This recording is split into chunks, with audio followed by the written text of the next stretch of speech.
Halo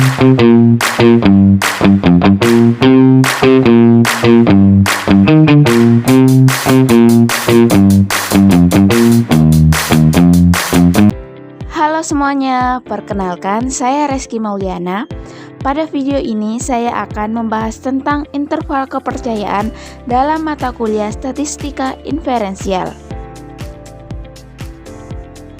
Jadi, sebenarnya apa sih interval kepercayaan itu?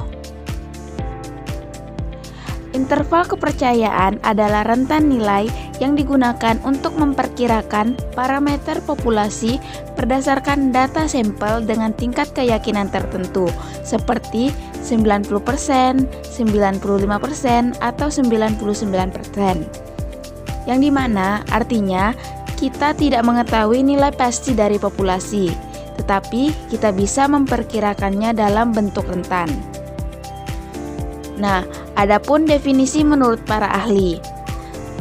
Nah, menurut Ronald E. Walpon, interval kepercayaan adalah suatu interval yang dihitung dari data sampel yang kemungkinan besar membuat parameter populasi yang tidak diketahui. Sedangkan menurut Dolgas C. Montgomery, interval kepercayaan memberikan estimasi parameter populasi dalam bentuk rentan nilai, bukan satu nilai pasti.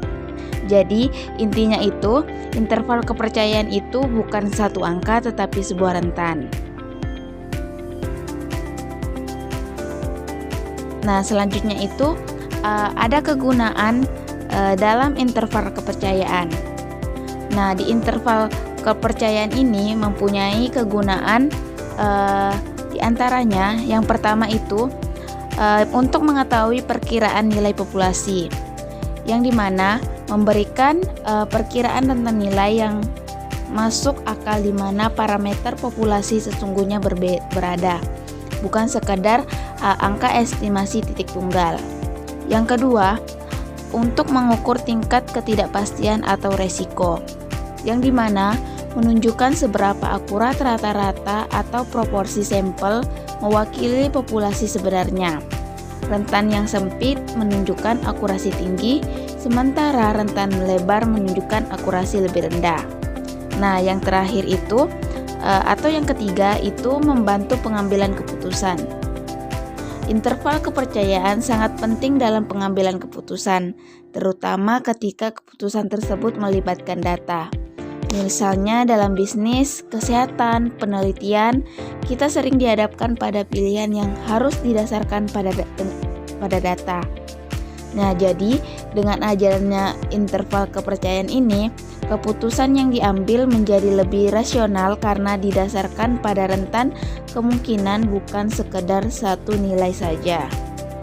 Nah, setelah kita mengetahui definisi dan kegunaan dari interval kepercayaan, selanjutnya kita akan ke contoh kasus defisiasi standar diketahui. Nah, untuk studi kasusnya itu, sebuah pabrik snack ingin memastikan berat produknya konsisten, yang dimana diketahui simpangan baku atau standar defisiasinya itu 5 gram, jumlah sampelnya 50, rata-rata sampelnya 250 gram, dan tingkat kepercayaannya itu 99%. Nah, jadi pertanyaannya itu adalah berapa sebenarnya rata-rata berat produk di pabrik dengan tingkat kepercayaannya itu 99%. Nah, langkah pertama kita tulis dulu data yang kita ketahui, yang dimana rata-ratanya itu 250, simpangan baku atau standar defisiasinya itu 5, jumlah sampelnya 50, dan tingkat kepercayaannya itu 99%, sehingga nilai Z-nya itu adalah 2,576. Kemudian untuk rumusnya sendiri itu CI sama dengan X bar plus minus ZA per 2 dikali simpangan baku per akar N. Kemudian kita hitung standar errornya. Caranya itu adalah simpangan baku dibagi akar dari jumlah sampel. Jadi SE sama dengan 5 dibagi akar 50, hasilnya 0,707. Kemudian setelah kita menghitung standar errornya, kita lanjutkan menghitung margin of error. Caranya itu nilai Z dikalikan dengan standar error. Jadi MOE sama dengan 2,576 dikali 0,707, hasilnya itu sekitar 1,82. Nah, yang terakhir itu kita akan hitung interval kepercayaannya atau CI-nya, yang dimana 250 dikurangi 1,82 dan 250 ditambah 1,82, sehingga didapatkan hasilnya itu 248,18 sampai 251,82, yang dimana artinya kita yakin 99% bahwa rata-rata berat produk di populasi berada di antara 248,18 sampai 251,82 gram. Nah, selanjutnya sekarang kita ke studi kasus kedua, yaitu ketika standar defisiensi populasi tidak diketahui sehingga kita menggunakan distribusi T. Nah, untuk studi kasusnya itu, seorang dosen ingin mengetahui rata-rata waktu belajar mahasiswa per minggu. Ia mengambil 15 mahasiswa secara acak. Dari data diperoleh rata-rata 20 jam dan simpangan bakunya 3,5 jam. Jadi, tingkat kepercayaan yang digunakan itu adalah 95%. Nah, untuk rumus defisiensi standar yang kita gunakan itu, yang dimana CI sama dengan X bar plus minus T buka kurung S per akar N. Kemudian kita tulis dulu data yang ingin kita ketahui. Untuk datanya itu rata-rata atau X barnya itu 20, simpangan bakunya itu 3,5, jumlah sampelnya itu 15 derajat bebas atau DF sama dengan N dikurang 1 sama dengan 14. Jadi nilai T-nya untuk 95% itu sekitar 2,145. Langkah pertama untuk penyelesaiannya itu kita cari akar dari jumlah sampel atau hitung standar errornya dulu. Nah, yang dimana akar 15 itu sekitar 3,87.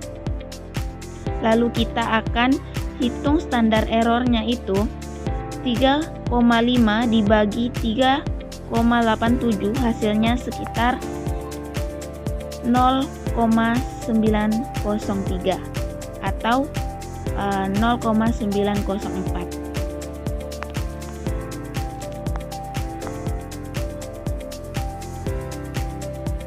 Kemudian kita akan mencari margin of errornya. Caranya itu nilai T dikalikan standar error, yang dimana nilai T-nya itu 2,145 dikalikan dengan standar errornya itu 0,903. Jadi hasilnya itu sekitar 1,94. Selanjutnya itu kita akan menghitung hasil interval atau CI-nya,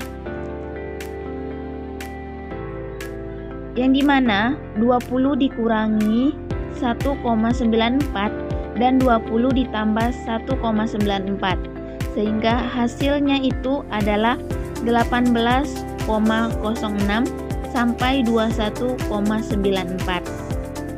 Jadi artinya itu rata-rata waktu belajar mahasiswa diperkirakan antara 18 sampai 22 jam per minggu. Sekarang kita lanjutkan ke studi kasus ketiga, yaitu interval kepercayaan untuk proporsi populasi. Nah, untuk studi kasusnya itu, sebuah tim kampanye melakukan survei polling terhadap 400 orang untuk mengetahui dukungan terhadap kandidat A. Dari hasil survei, sebanyak 180 orang menyatakan mendukung kandidat A. Nah, yang ingin kita ketahui itu, kita ingin mencari interval kepercayaan dengan 95% untuk proporsi tersebut. Jadi, berapa sebenarnya persentase dukungan di seluruh kota? Nah, untuk rumus dari interval kepercayaan proporsi itu ada C, I sama dengan P plus minus Z akar P buka kurung 1 dikurang P tutup kurung per N tutup kurung. Nah, untuk data yang kita ketahui itu tadi, jumlah sampelnya itu 400, jumlah yang mendukung 180, proporsi sampel atau P topi sama dengan 180 dibagi dengan 400 sama dengan 0,45 atau nilai Z-nya itu untuk 95% itu ada di 1,96. Nah, untuk langkah penyelesaian yang pertama itu kita akan menghitung standar errornya. Untuk standar errornya itu 0,45 dikalikan dengan 0,55 hasilnya itu 0,2475. Kemudian dibagi 400 menjadi 0,0061875. Lalu kita akarkan yang dimana hasilnya itu sekitar 0,0248 atau 0,0249. Kemudian kita akan menghitung margin of errornya. Caranya itu kita kalikan 1,96 dikali 0,0249 sama dengan hasilnya itu sekitar 0,0488. Nah, untuk yang penyelesaian terakhir itu kita akan menghitung interval kepercayaannya. Caranya itu dengan 0,45 dikurangi 0,0488 dan 0,45 ditambah 0,0488 sehingga hasilnya itu adalah 0,4012 sampai 0,484988 yang dimana artinya kita yakin 95% bahwa proporsi masyarakat yang mendukung kandidat A berada di antara 40% sampai 49%. Nah, jadi untuk kesimpulannya sendiri, interval kepercayaan merupakan metode dalam statistika inferensial yang digunakan untuk memperkirakan parameter populasi berdasarkan data sampel. Metode ini tidak memberikan nilai pasti, melainkan menghasilkan rentan nilai yang disertai dengan tingkat keyakinan tertentu seperti 90%, 95% atau 99%. Semakin tinggi tingkat kepercayaan yang digunakan, maka interval yang diperoleh akan semakin lebar. Namun, estimasi yang dihasilkan menjadi lebih meyakinkan. Nah, dalam penerapannya, interval kepercayaan digunakan untuk menghitung rata-rata populasi, baik dengan distribusi Z maupun distribusi T, serta untuk menentukan proporsi populasi.